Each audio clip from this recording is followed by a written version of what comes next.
Welcome back to Car-Pinionated, where Glenn and I talk about cars like we have been doing for a long decades, in fact, even. I'm Doug Stewart, the senior digital content producer at Fox 61 in Hartford. And this is my friend Glenn Packman. And we love to talk about cars. We do. We're doing things up a little bit differently this month. Instead of one big show, we're going to have 4 little shows and see how that goes. They're going to be shorter, but I think they'll be a little bit more fun. All right. So, Glenn, our first topic is going to be Volkswagens. Yes. And what's happening with Volkswagens? Now, explain to me your life with Volkswagen. Well, my car life began with a series of used cars, one worse than the next, finally ending up with an Audi Fox. Yeah, there was a Fox from Audi, which was actually built in Belgium and was possessed by Satan. It was the most unreliable car on the planet. I sunk thousands and thousands of dollars, and this was in like the 1980s, the early 80s. So that was a lot of money. And finally, it burst into flames under its own volition. So I finally just saved up the money, worked enough extra hours to buy my first new car. And my first new car was a 1986 Volkswagen Golf. And it will always have a very special place in my heart, because not only was it my first new car, but it was an excellent car all the way around. Really was. It just it ticked 1,000 boxes that I didn't even know I had for a car.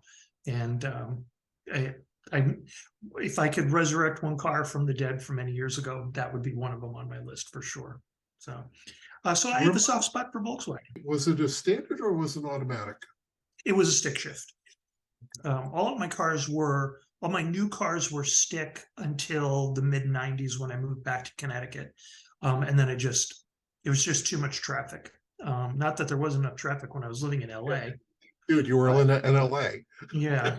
I had stick shift day, which means I had one leg this big and the other one that looked like a tree branch, a little tiny tree. It was people were like, dude, what's wrong with your legs? And I was like, I have a stick shift. And they went, oh, yeah.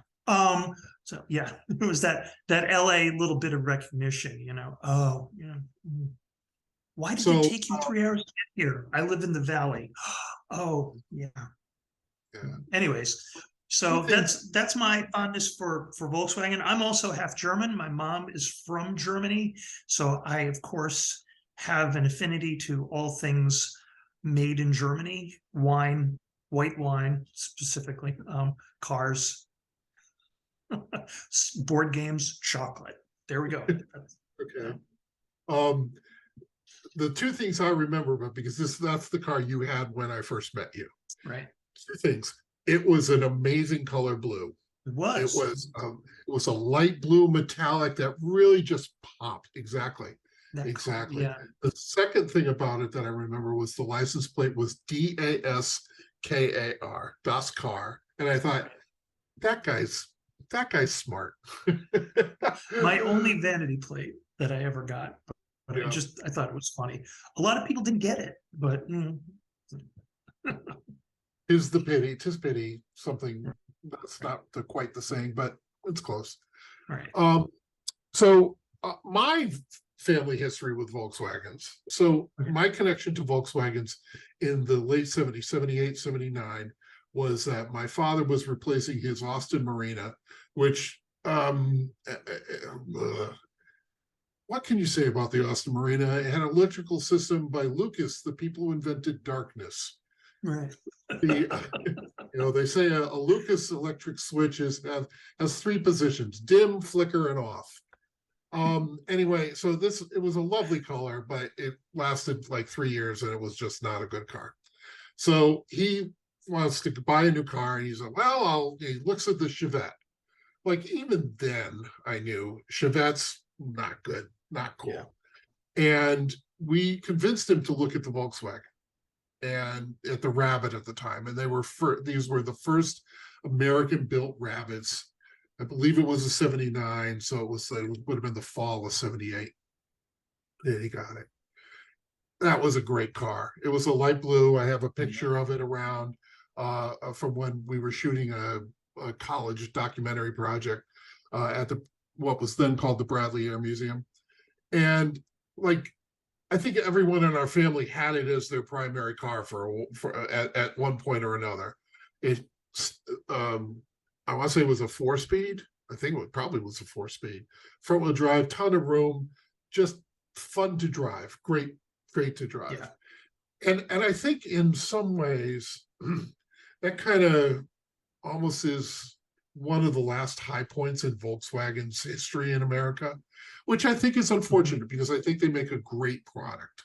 I think that the cars are really fun. I think a lot of times they're really, really good looking. There's a late 90s Jetta that I just think is a classic design. And so we come up to today, and they were up to, I had a Mark I Golf, my family had a Mark I Golf, you had a Mark II Golf. The Mark 8 is the current one. And gets great reviews. Some people prefer the Mark 7. It's got a little bit more style. Somebody who I respect, Jason Camisa, says it's the best $50,000 car you can buy, and it comes with a $20,000 discount. And so I just think that they know how to make a GTI. I mean, that's a really great, and it fits a lot of people driving. So what we've seen, and this, by the time this goes out, is that there's intimations that something is happening along the lines of a rabbit. One of the heads of Volkswagen posted on Instagram a picture of a rabbit saying more to come or something like this. I'd like to talk about the car that they just put out pictures of, which is an electric Golf. What are your thoughts on the electric Golf? It's forethought that they're going to take their most popular model and come out with something electric. I personally am very excited for it, just because I always like VW's design language and just the way that their cars drive. And if they infuse some of that into an electric vehicle, that's going to be a ton of fun. It's got all the design cues of the bigger car in a good way. It doesn't look, it's a tidy little package, and it's really sharp. And, I think I said to you in an email, who do I have to contact to beg and plead for them to bring this to the United States? Frankly, if they can keep the price low, because, the dollar and the euro are virtually, 1 and 1. If they keep it low, I'm still thinking they might sell a ton of them, I know Americans don't like small cars, but something that cool for that low a price, I don't know. I would buy one. I have a little tiny garage. We've talked about my garage ad nauseum on this show. So I have an affinity for smaller anyways, but that would fit in my garage and look sharp. And that's like tick box number 1 and 2, so. And might I add, if it's smaller than the current Golf and it has 223 horsepower, it is going to be a blisteringly fast car. Okay. That's about the same amount of horsepower in my current BMW X1. It's not as big, it's not as heavy, and it doesn't have all-wheel drive. So that car is going to be very fast, and that is worth noting. So, just one of those ones is like, this car, honest to God, I don't care if it's fast. It looks amazing. Yeah. It's just in that red. It's just, wow. What a sharp car. And even technically the ID.2, which is what it's based on, which is sort of their polo sized car. They're very much like putting every iteration goes along with a internal combustion engine vehicle. That one's a nice looking vehicle. And it remains to be seen if this comes to the States. But I would agree with you. Like, take my money, take my money. Yeah. You know, Seriously. and if you can build that car and have it handle, like, you figure, battery electric vehicles have a low center of gravity, so they, they're tighter on the ground. They handle moderately better, just by themselves.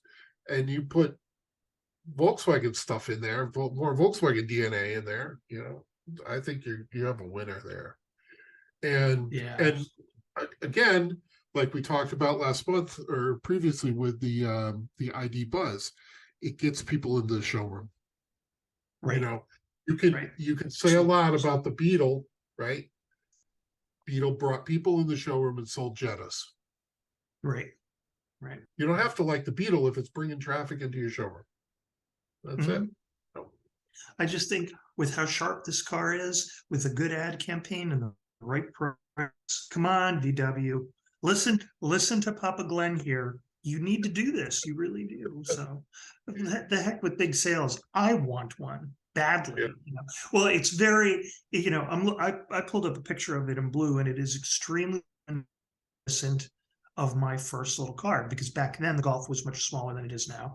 And this is very, very, very reminiscent of that car, except that this car is going to be 1,000 times faster. My little Golf had, I want to say it was 102 horsepower, and it was plenty zippy for the time. I mean, that was a fair amount for 1986. But this is a different animal. So yeah, I'm keeping my fingers crossed. So it would be a great car to have a midlife crisis with, except that I'm way past the middle of my life. So a 3/4 life crisis, is that a thing? Yeah. Okay. We'll make it a thing. How's that? We'll make it a thing. How you doing? I'm having a 3/4 life crisis. Yeah. That I'm living until, let's see. Right to the Volkswagen dealership for the GTI, right? Yeah, okay. Yeah. One of the things that Volkswagen says is the simulated sound system can replicate historic GTIs, including the original 1976 Mark I and the 1986 Mark II 16-valve version. Okay. Yeah. Good. Sign me up. Yeah. At some point when they first imported the GTI, when it was still a Rabbit GTI, which would have been, in any case, whenever they started importing the Rabbit, it was like, I remember this, it was $10,000, and I took one for a test drive and I loved it. But I forget why I was like thinking of leaving where I was, and I had the thing of leaving the car rental company, and I had I didn't have a vehicle of my own because I had a company car. And so I remember taking it for a drive and thinking, that would be great. That would be great. I should have bought it. Yeah. One of my 2 automotive regrets. Should have bought the GTI, should have bought your RAV. All right, so that's it for this week. Like I said at the beginning of the show, we're going to be doing this a little bit differently this week. This month, we're going to split it into 4 segments, and we're going to have one each week. That's the plan. All right. Until next week, take care, everyone.